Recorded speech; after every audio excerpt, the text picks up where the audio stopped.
The average size of American women is size 14, but it doesn't really matter to Lululemon and companies like Lululemon because they don't cater to people of that size. Recently, Elizabeth Licorish, who used to work for the company in 2011, spoke to the press about how Lululemon thinks about heavier people or curvier women and how they usually make their business decisions. So she said the following: largest sizes, the 10s and the 12s, were relegated to a separate area at the back of the store, left clumped and unfolded under a table. Now, she said that after she mentioned how all the other sizes were neatly folded, they were put on tables and in drawers, and they were hung up for display, and it looked very nice and lovely and appealing to anyone who is thin. But anyone who wanted to shop at the store for a heavier size would have to go to a more, disorganized part of the store, or they wouldn't even have the larger sizes available to them. So now the question is a store like Lululemon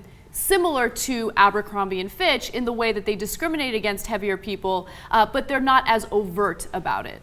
So, and should they be allowed to do this? I mean, is it perfectly acceptable if they don't want to serve, plus-size women?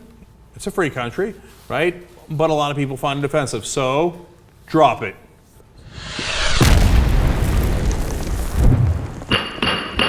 There's a lot of stores, Anna, that do cater to plus-size women, right? Like Lane Bryant. Yep. Yeah. And it's a big part of the market.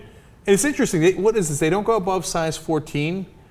I believe they don't go above size 12. At least that's what this employee is stating. So, and that actually doesn't surprise me. I'm not giving them a pass on that, but that actually doesn't surprise me. I mean, Lululemon is all about status, and it's all about appearances, which is why I don't buy Lululemon. I have no interest in Lululemon. Mm-hmm. That's the reason why people are willing to pay.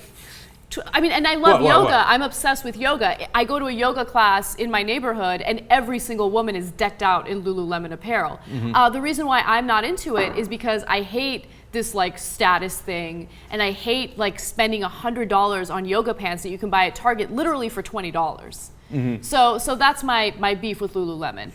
So do I think that it's surprising that they don't cater to heavier people? Hell no. They don't like it. It's all about images. So isn't the average size woman in America 14? Yeah, and that number I'm sure will continue to increase because, and I'm not saying that this is a big size or obese or anything like that, but we're getting heavier. I mean, as a nation, as a country, we're getting heavier. That's a big issue right now. But isn't that amazing? And Lululemon's not the only store out there. There's Abercrombie & Fitch, and there are others who don't go above size 12 or size 14 when the average American woman is a size 14. They don't even cater to the average. I know. That's amazing. It's amazing, and they're hurting themselves. So I think the Supreme Court question is guilty or not guilty. Should they be able to do this? And I would argue they can do whatever the hell they want as a private company, but you're going to suffer the consequences. Now, you're going to do really well in, a city like West Hollywood or Beverly Hills or a place where it's all about appearances. But in the rest of the country, I don't know how you survive because most people aren't obsessed with being so skinny. I don't know. I think a lot of people are obsessed with being cool and wearing the stuff that other people that are cool are wearing. The problem is you can be obsessed with it. It doesn't matter. They don't have your size, right? Absolutely. For a lot of women. So it's an interesting business model. Mm-hmm. But I guess in the end, I know these questions that we do in the Supreme Court are always a little vague.